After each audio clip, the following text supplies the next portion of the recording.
KG ನ್ಯೂಸ್ಗೆ ಸ್ವಾಗತ. Kittur PSI ಅಮಾನತು ಮಾಡುವಂತೆ ಡಿವೈಎಸ್ಪಿಗೆ ಬಿಜೆಪಿ ಕಾರ್ಯಕರ್ತರು ಘೇರಾವ್ ಹಾಕಿದ್ದಾರೆ. ಕಿತ್ತೂರು ತಾಲೂಕಿನ ಹುಲಿಕಟ್ಟಿ ಗ್ರಾಮದಲ್ಲಿ ಡಿವೈಎಸ್ಪಿಗೆ ಮುತ್ತಿಗೆ ಹಾಕಿ ಆಕ್ರೋಶ ಹೊರಹಾಕಲಾಗಿದೆ.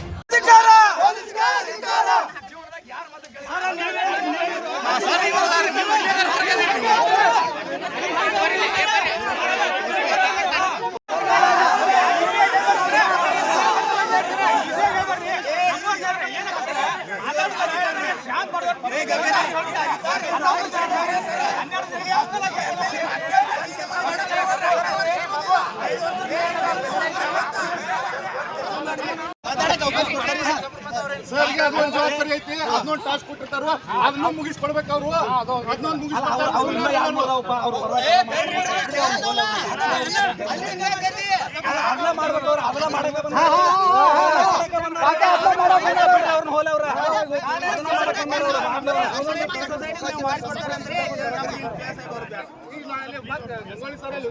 ಪಾಪ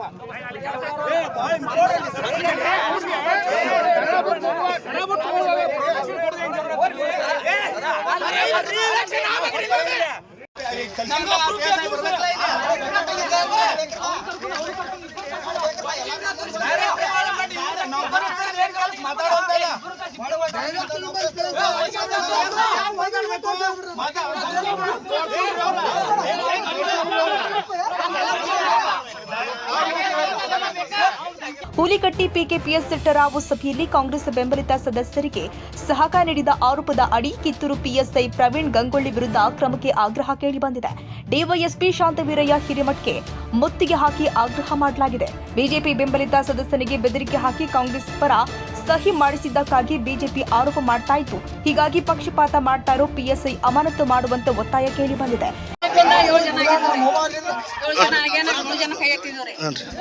ಕ್ಯಾನ್ಸಲ್ ಮಾಡ್ರಿ ಮತ್ತೊಂದ್ಸಲ ನಾವು ಇದು ಮಾಡಿ ಅವ್ರು ಕೊಲೆದಾಗ ಕರ್ಕೊಂಡು ಹೋಗೋದು ಹೋಗ್ಯಾಸ ಅವ್ರಿಗೆ ಏನು ಹೇಳಿರೋ ಏನು ತಮ್ಗೆ ಹಾಕಿರೋ ಅಂಜಿಸಿ ಹೊಡೆದ ಮಾಡ್ರಿ ಏನು ಮಾಡಿ ಗೊತ್ತಿಲ್ರಿ ಕೊಲೆದಾಗ ಹೋಗ್ಯಾಸ ಅವ್ನು ಚೇಂಜ್ ಮಾಡ್ಕೊಂಬಂದ್ರಿ. ಯಾರನ್ರಿ?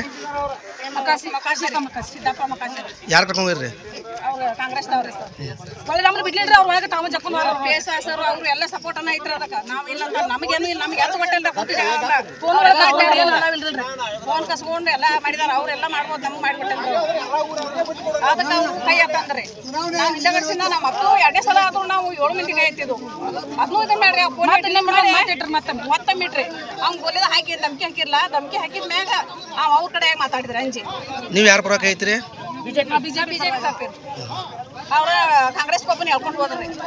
ಅವ ಅಂಜಿಕೆ 2 ಸಲ ನಮ್ಮ ಎತ್ತಿದ್ರಿ. 3ನೇ ದಿನ ಅಲ್ಲಿ ಎತ್ತಿದ್ರ ಅವ್ನು ಕೊಲೆದಾಗ ಹೋದ್ ಏನ್ ಮಾಡಿ ಗೊತ್ತಿಲ್ರಿ.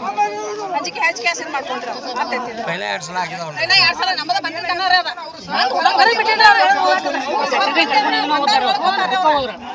ಬೆಳಗಾವಿ ಉತ್ತರ ವಲಯದ ಐಜಿಪಿ ಸ್ಥಳಕ್ಕೆ ಬರುವಂತೆ ಪಟ್ಟು ಹಿಡಿದು ಧರಣಿ ಮಾಡಲಾಗಿದೆ. ರಸ್ತೆ ಮೇಲೆ ಕುಳಿತು ಪ್ರತಿಭಟನೆ ಮಾಡ್ತಾ ಇದ್ದಾರೆ ಬಿಜೆಪಿ ಕಾರ್ಯಕರ್ತರು. ಕನ್ನಡಿಗರ ಮೆಚ್ಚಿನ ನಿಮ್ಮ ಎಜೆ 24/7 ನ್ಯೂಸ್ ಕನ್ನಡ ವಾಹಿನಿ ಇದೀಗ ಟಿವಿಯಲ್ಲಿ ಲಭ್ಯ. ವೇಳೆ ನೋಟಿಸ್ ಕೊಟ್ಟಿದ್ರೆ ವಾಪಸ್ ತಗೋತೀವಿ. ಇವತ್ತು ವಕ್ಫ್ ಪ್ರಾಪರ್ಟಿ ಅಂತೇಳಿ ಬರ್ತದೆ ಅಂತ ಹೇಳಿದ್ರೆ ರೈತರು ಬೀದಿಗೆ ಬಂದ್ರೆ ಏನ್ ಮಾಡ್ಬೇಕಾಗತ್ತೆ?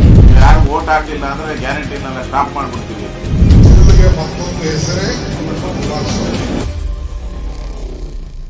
ಕರ್ನಾಟಕ ಮತ್ತು ದೇಶ ವಿದೇಶ 360 ಡಿಗ್ರಿ ಸುದ್ದಿ ಹಾಗೂ ಉತ್ತರ ಕರ್ನಾಟಕ ಬೆಳಗಾವಿ, ಬಾಗಲಕೋಟೆ, ಧಾರವಾಡ, ಹಾವೇರಿ, ಗದಗ, ಬಿಜಾಪುರ ಜಿಲ್ಲೆಯ ಕ್ಷಣ ಕ್ಷಣದ ವಿವರವನ್ನ ಪಡೆಯುವುದಕ್ಕೆ ಎಜೆ 24/7 ನ್ಯೂಸ್ ಕನ್ನಡ ವಾಹಿನಿಯನ್ನ ಲೈಕ್ ಮಾಡಿ, ವಿಡಿಯೋಗಳನ್ನ ಶೇರ್ ಮಾಡಿ, ಕಮೆಂಟ್ ಮಾಡುವ ಮೂಲಕ ನಮ್ಮ ವಾಹಿನಿಗೆ ಸಹಕಾರ ನೀಡಿ ಮತ್ತು ಚಾನೆಲ್ ಅನ್ನ ಸಬ್ಸ್ಕ್ರೈಬ್ ಮಾಡಿ.